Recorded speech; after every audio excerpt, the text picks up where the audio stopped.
আসসালামু আলাইকুম ওয়া রাহমাতুল্লাহি ওয়া বারাকাতুহু। রমজান মুবারক। বাংলাদেশের প্রায় 40% অর্থনৈতিক কার্যক্রম একটি শহরে কেন্দ্রীভূত হয়।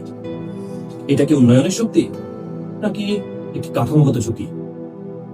ঢাকা শহর আজ রাজনৈতিক, প্রশাসনিক এবং অর্থনৈতিক কেন্দ্র। কিন্তু প্রশ্ন হচ্ছে, এই ঢাকা শহরের এই কেন্দ্রীকরণটি আমাদের ভবিষ্যৎ প্রবৃত্তিকে কি টেকসই করছে, নাকি আমরা একটি অদৃশ্য অস্থির ভবিষ্যতের দিকে এগুচ্ছি? গত 2 দশকে বাংলাদেশ উল্লেখযোগ্য অর্থনৈতিক প্রবৃদ্ধি অর্জন করেছে। বিশ্বব্যাংক ও বাংলাদেশ পরিসংখ্যান ব্যুরোর তথ্য অনুযায়ী বাংলাদেশের জিডিপির একটি বড় অংশ ঢাকা কেন্দ্রিক।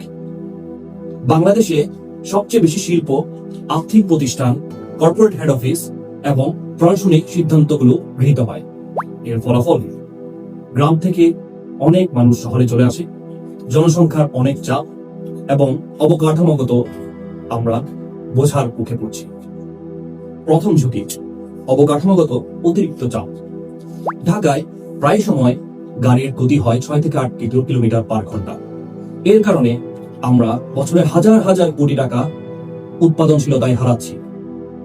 পানি, বিদ্যুৎ, বর্জ্য ব্যবস্থাপনা, স্বাস্থ্য সব জায়গায় এর চাপ স্পষ্ট।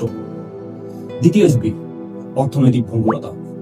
একটি শহর কেন্দ্রিক অর্থনীতি মানে সিঙ্গেল পয়েন্ট ফেলিওর রিস্ক।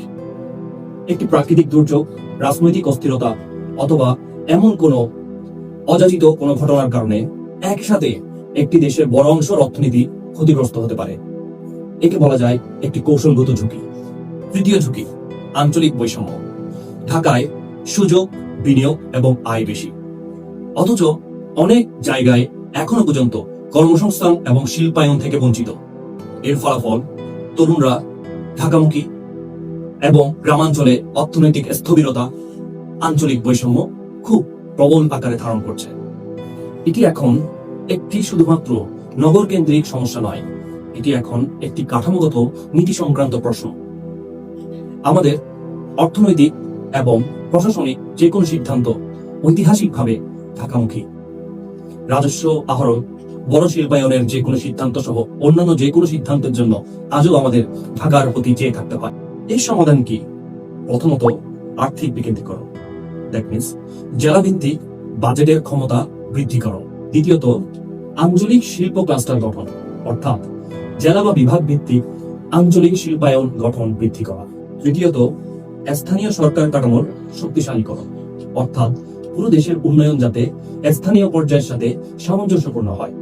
বিশ্বের অনেক দেশ, যেমন দক্ষিণ কোরিয়া ও ভিয়েতনাম, রাজধানী কেন্দ্রিক উন্নয়ন প্রকল্পের পরিবর্তে আঞ্চলিক শিল্পায়নের প্রতি তারা নজর দিয়েছে, যার ফলে তারা একটি ভারসাম্যপূর্ণ প্রবৃদ্ধির পথে এগোচ্ছে। বাংলাদেশের ক্ষেত্রেও এটি এখন কৌশলগত প্রয়োজনীয় হয়ে উঠেছে। বিকেন্দ্রীকরণ কোনো রাজনৈতিক অবস্থান নয়, এটি একটি অর্থনৈতিক ভারসাম্যের জন্য প্রয়োজনীয় অবস্থান। ঢাকা শক্তিশালী থাকুক, এর সাথে সকল অঞ্চল একইভাবে শক্তিশালী হয়ে উঠুক। বলতে গেলে টেকসই উন্নয়ন মানেই ভৌগোলিক ভারসাম্য। আপনার মতে কোন জেলা শিল্পায়নের জন্য অগ্রাধিকার পাওয়া উচিত? এটা কোনো রাজনৈতিক প্রশ্ন নয়, এটি আমাদের ভবিষ্যৎ অর্থনীতির ভিত্তিকে শক্ত করার একটি সহাবস্থান।